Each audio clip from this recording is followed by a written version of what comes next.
The year 1518 found Strasbourg gripped by despair. Famine had left food scarce and families starving. Disease, smallpox, leprosy, and the new terror syphilis spread unchecked.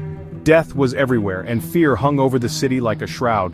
Religious anxiety deepened the misery. Many believed their suffering was divine punishment. Preachers warned of damnation, fueling guilt and dread. The city was a powder keg of stress, its people stretched to the breaking point. In this fragile atmosphere, something extraordinary was about to happen. An ordinary woman would soon ignite one of the strangest episodes in European history. On a sweltering July day, Frau Troffea stepped into the street and began to dance. There was no music, no celebration, just frantic, desperate movement. Her neighbors watched in shock as she danced for hours, unable to stop. Her husband pleaded, but she was lost in a trance, her body moving until exhaustion forced her to collapse only to rise and dance again. Days passed. The spectacle drew crowds, whispers of possession or a curse spreading. Then, others joined her first, a few, then dozens. It was as if the urge to dance was contagious, sweeping through the city. By week's end, over 30 people were caught in the grip of this strange compulsion. They danced without rest, their bodies battered and bleeding. The city watched in horror as the dancing spread, transforming a personal tragedy into a public crisis. The afflicted could not eat, sleep, or stop. Strasbourg was witnessing the birth of a plague, one of dancing, and it was spreading fast. The city was desperate for answers. Strasbourg's leaders were baffled as the number of dancers soared past 100. Doctors blamed hot blood and prescribed more dancing as the cure. The city cleared public spaces and built a stage for the afflicted. Musicians were hired to play day and night, turning tragedy into a grotesque spectacle. The dancers, driven to exhaustion, collapsed or died from heart attacks and strokes. The so-called cure only fueled the crisis. The stage became a place of death, not healing. The authorities realized too late that their solution was a disaster. The death toll mounted, and the dancing showed no sign of stopping. Strasbourg was out of ideas, and out of time. With medicine failing, the city turned to faith. Clergy declared the dancers cursed by Saint Vitus, a martyr believed to inflict uncontrollable dancing on sinners. Fearful citizens embraced this explanation, convinced they were being punished.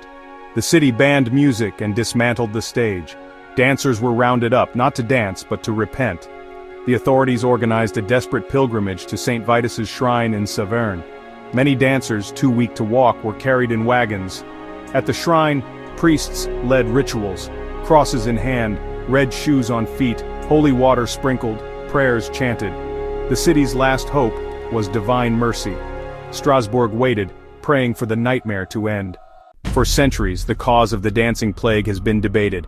Some blamed ergot poisoning, a hallucinogenic fungus in rye bread, but the symptoms didn't match. The dancers moved in coordinated, relentless rhythms, not random spasms. Others suggested a secret religious cult, but records show the victims were unwilling, terrified, and desperate for help. Theories of mass poisoning or ritual fall short. The evidence points elsewhere. The dancers were not in control. The real cause, historians now believe, was psychological. Extreme stress, fear, and shared beliefs created a perfect storm for mass hysteria. The mind, under pressure, can make the body do the unimaginable. Strasbourg's plague was not of the body, but of the mind.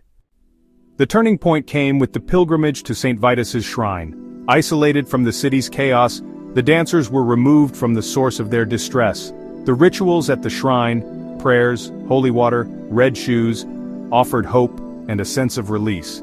The afflicted believed they could be cured, and the collective trance began to break. Modern experts call this mass psychogenic illness, real symptoms, triggered by psychological stress.